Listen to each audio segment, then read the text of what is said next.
Another day, another Frontline Changes Report. Hello everyone, this is Defense Politics Asia, and this is the Frontline Changes Report for the past 24 hours. So for the day of 1304, 19th of September, as I expected, a lot of frontline changes in the past 24 hours because the day before we have a severe lack of frontline changes. And yeah, so we shall see whether the 30 square kilometers per day will continue or not. By the look of it, possible. So by a quick look of the numbers, possible. So unless you have mental calculation that's so fast, yeah. Anyway, we're gonna do the first frontline change is over in the Oskil-Lyman front. So over at this region, so this is Oskil, this is Lyman. So over at the Oskil-Lyman front, we have frontline changes in this Shandryholove region. So Serene, so this is the field, this blinking ones.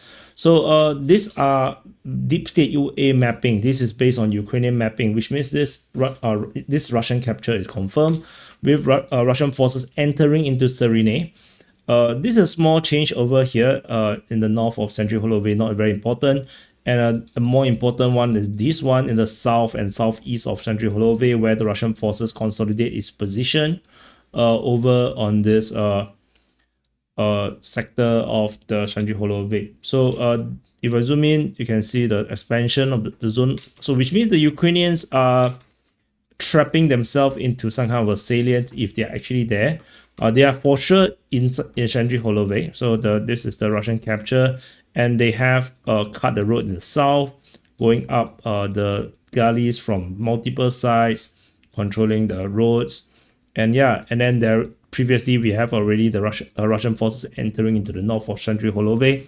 So yeah, you can see the jaws are closing on Shandryholove. The advance in the north into Serene is around 500 meters. In the south, the advance along the front line is around 800 to a kilometer. So the whole front line advance in this sector is around 5 kilometers. So this is a very, very long front line. So some frontline changes in this sector.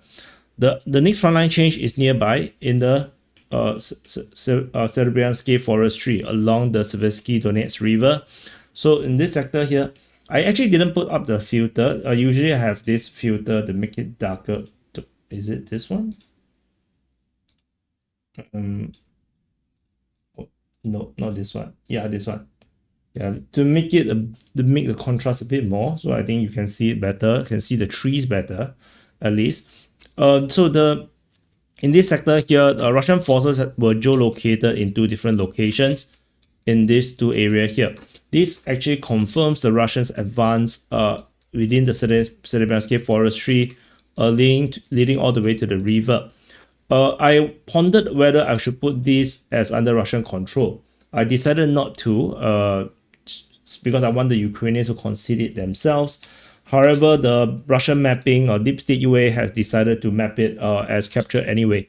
So based on the Russian mapping, all of these areas here north of the river is all under Russian control. These are all captured by the Russian forces according to the Russian mapping. So which I do not think is impossible. I think this is pretty logical, given the fact that there is basically not much possibility of Ukrainian forces trying to hold any positions north of the river, as there will be this area here is already a heavy combat zone. It's very hard to cross the river, and there is no point. There's no tactical and strategic advantage to hold the other side of the river, and it's insanely difficult to rotate their troops. So I don't think there's any more Ukrainian troops in this sector. All of them have withdrawn out of this area here, and probably if they they had some crossing, they probably already retreated south towards Seversk. So that's the frontline change in this sector. So that is already expected. The next frontline change after this is over at Alexandro-Shutine, over in the Toretsk region of the Constantinofka front. North of Toretsk city, this is Constantinofka, this is Toretsk, this is Alexandro-Shutine. in this area here, we have a geolocation of Russian forces over on the railway line, which means the Russian forces have now expanded the zone of control from the forest and basically cut the railway forest. So any Ukrainian forces that is still holding up in this zone is going to be in deep trouble. The advance here is around 900 meters by the Russian forces in this sector here. After this frontline change at Alexandru Shutini, the next frontline change is over in Volimifka. So Volimifka, where is it? Oh, okay, it's a very super tiny one. Yeah, it's this tiny. Yeah, this is the frontline change for the Ukrainians. Yeah, they successfully advanced a whopping distance of 170 meters. This is based on Ukrainian mapping claiming that they have pushed back the Russians further in the Volimifka region. But I was struggling to find where the hell is the frontline change.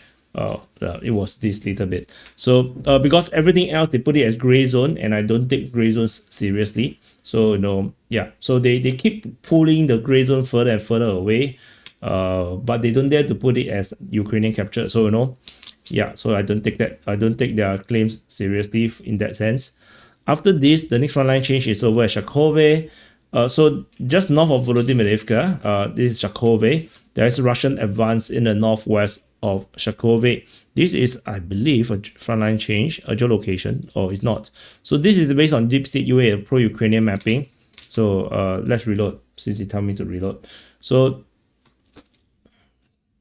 press the like button, subscribe. Happy birthday to you for birthday today. So anyway, Ukrainian forces, Ukrainian mapping have updated to show that Russian forces have expanded the zone of control in this sector of the front line. So confirming that the Russians do have some kind of firm line around here. They're still claiming that Ukrainians have this zone here. So anyway, whatever it is, the advance here is around 1 kilometer. So this is Shakov. After this frontline change, the next is over in Moravka. So this is more significant than most of the other ones before this and after the Serebriansky Donetsk River. The Russian forces have captured Moravka. Geolocation of the Russian forces on the western part of the city of the town confirmed the Russians' capture of Moravka, and this basically means all of the settlements in this part of the Donetsk Oblast is now all under Russian control. All of it is under Russian control. So the advance in this sector here is around 1.2 to 1.3 kilometers. So all of this is captured. There is no more settlements, if I'm not wrong, in the Donetsk region anymore. So I think all of Donetsk region is captured in the south. So the only part of Donetsk is that is still need to be captured is this sector here. So this is the only part of Donetsk that the Russians are still going for, and everything else is captured already by the Russian forces. After Moravka, the next frontline change is over in Berezove. So this is in the southern part of the Komar front. So this one is these are based on Russian claims. So Russian mapping have claimed that the Russian forces have captured Berezove. This is the Russian mapping. They claim to be to have captured all this, and also they claim to have captured Volimifka. So this is the two major frontline changes in this sector here. So these are the front ones. There is geolocations confirming part of it is captured by Russian forces, but most of this mapping is by Russian mapping claiming that the capture. The advance at Berezove is more than 3 kilometers. The one in Volimifka is around 2 kilometers. And if you go deep closer, these ones, this southern part here of Volimifka. No, is it going to load? Okay, let's refresh. So this southern part piece here, this is based on Ukrainian mapping. So, and then this area here, this is based on geolocation that confirms the Russians' presence. So two geolocations in this sector confirm the Russians' full capture of the southern half of Volimifka. Everything else, this big piece is Russian claims. These are based on Russian mapping. So yeah, so that's the main thing here. So and then the rest of the frontline change, it stretches into the Hulyaipole sector of the Zaparisia front. So the southern part of this big chunk here from Novoivanivka expands all the way south to the west of Oskil-Lyman. So this means the Russian forces are also close up to Okonishne,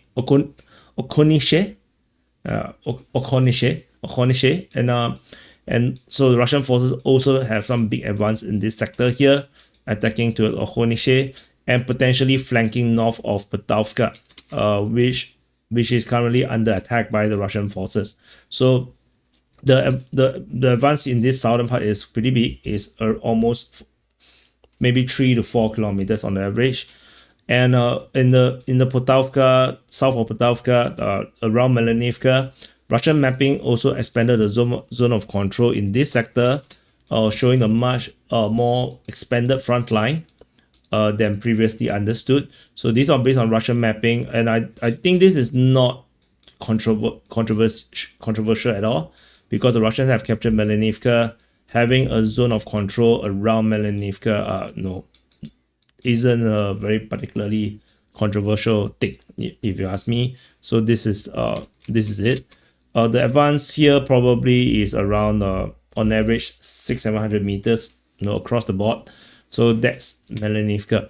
So these are all of the frontline changes in the past 24 hours. And so let's do some calculation of the total area captured in the past 24 hours. The Ukrainians captured 0.01 square kilometers in Pokrovsk, the small little change in Volodymyrivka. The Russians have the biggest capture in the Hulyaipole sector, is Volimifka plus Novoivanivka in the north. So these two combined creates a whopping 29.32 square kilometers frontline change. And then the next biggest was Oskil-Lyman because of the Serebriansky forestry. So let's count and see whether this is going to lead to a 30 square kilometers average over the past 2 days. So 29.32 plus 7.03 plus 3.27 plus 0.84 plus 15.07. Total area captured by the Russian forces in the past 24 hours is 55.53 square kilometers. As usual, a disclaimer, this is for entertainment purposes. Don't take this seriously, because we do double count certain area captured, just in case you don't know.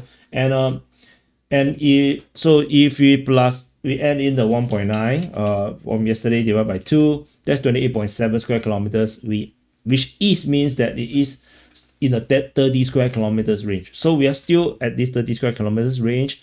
There is some frontline collapses here and there.